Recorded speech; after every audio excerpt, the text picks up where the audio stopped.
করি আমরা এই দেশ ভোগ করে দিয়েছি, তারা 1 ঘন্টার মধ্যে আমাদের সহযোদ্ধাদের ওই গোপালগঞ্জ থেকে সেফ এক্সিট দিতে বাধ্য হয়েছেন। অর্থাৎ আমরা কি বুঝি, আমরা যখন রাজপথে থাকবো কোন শক্তি আমাদের দমিয়ে রাখতে পারবে না।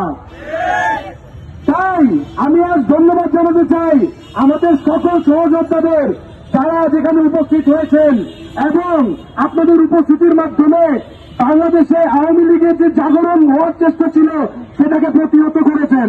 আপনাদের উদ্দেশ্যে বলতে চাই, ইনকিলাব ইনকিলাব ইনকিলাব ইনকিলাব, মুজিববাদ মুজিববাদ।